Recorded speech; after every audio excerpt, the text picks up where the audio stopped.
সকালবেলা কোটিপতি, বিকালবেলা পথের ফকির। আল্লাহ বানায় কি বানায় না? 3 বছর ভিক্ষা কইরা গুলশান বনানীতে বাড়ি করছে। তারপরে সে বলতেছে আমি এখন তো কোটিপতি হয়ে গেছি, এখন আমার আর ভিক্ষা করার দরকার নেই। বলে তোমার এই ভিডিওটা ভাইরাল করে তুমি যে মানুষকে ধোকা দিচ্ছ, ভাইরাল করেন, হয়তো 2-1 দিন জেল খাটার পর তো আমার সাইরেই দিবে। এরকম একটা ভিডিও ভাইরাল হয়েছে, কথা বলেন ঠিক কিনা?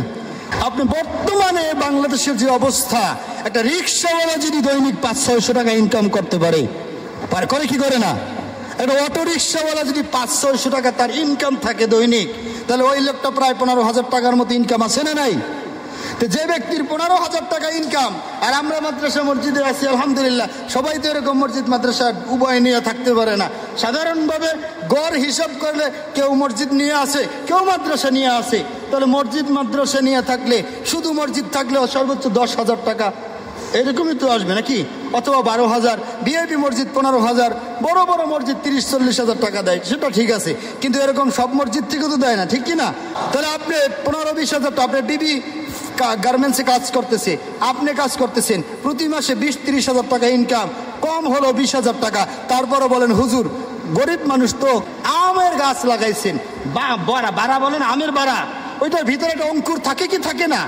এই অঙ্কুরটা যদি পচা হয়, ওই বাড়ার উপরে যত পানি সার গোবর দেবেন, ওই অঙ্কুর থেকে কি কোনো চারা গজাবে ভাই? সাধারণ জ্ঞানে বলুন, চারা গজাবে? গজাবে না, এটা বাস্তব।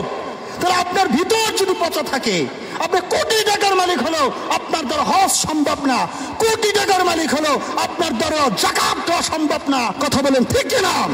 কারণ কারুনেরও টাকা সম্পদ ছিল, সে জাহান্নামী। অতএব আপনি যদি টাকার মালিক, যাকাত যদি আপনার উপরে ফরজ হয়, আপনি তারপরেও যদি যাকাত না দেন, আল্লাহর কাছে আপনি ঢাকা থাকবেন।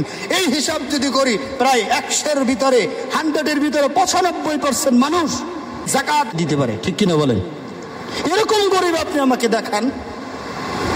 ভিক্ষা করে যদি গুলশান বনানীর মধ্যে বাড়ি করতে পারে, তাহলে বাংলাদেশে গরিব আছে? আপনি ভিডিও পান না ভাইরাল? কিচ্ছু না, শুধু ভুলভাল।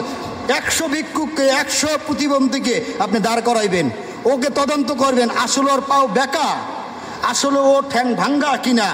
অধিকাংশ ব্যক্তি এগুলো ব্যবসা হিসেবে ব্যবহার করতেছে, ঠিক কিনা বলেন? গুলশান 3 বছর ভিক্ষা কইরা গুলশান বনানীতে বাড়ি করছে। তারপরে সে বলতেছে আমি এখন তো কোটিপতি হয়ে গেছি, এখন আমার আর ভিক্ষা করার দরকার নেই। বলে তোমার এই ভিডিওটা ভাইরাল করে তুমি যে মানুষকে ধোকা দিচ্ছ, ভাইরাল করেন, হয়তো 2-1 দিন জেল খাটার পর তো আমার সাইরেই দিবে। এরকম একটা ভিডিও ভাইরাল হয়েছে, কথা বলেন ঠিক কিনা? অতএব বোঝা গেল ভিক্ষুক আমাদের সমাজও কম। তবে হ্যাঁ, অসহায় দরিদ্র মানুষ আছে, সেটা আমি সামাজিকভাবে যদি সহযোগিতা করি, এই যাকাতের ফান্ড থেকে সহযোগিতা করি, এই কোরবানির মাধ্যমে যদি মানুষকে, এই ঈদের মাধ্যমে, এই ফিতরার মাধ্যমে যদি বন্টন নীতি সঠিক রাখি, তাহলে বোঝা যায় গরিবও থাকে না। আর এই সমাজের মধ্যে, প্রত্যেকটা সমাজের মধ্যে ইসলামের নিয়ম রীতিনীতি চালু হয়ে গেলে এখানে আর কোনো অভাব অনটন থাকবে না, স্মরণের বাংলাদেশ হয়ে যাবে, কথা বলেন ঠিক কিনা? অতএব আমরা কই আছি কোথায়?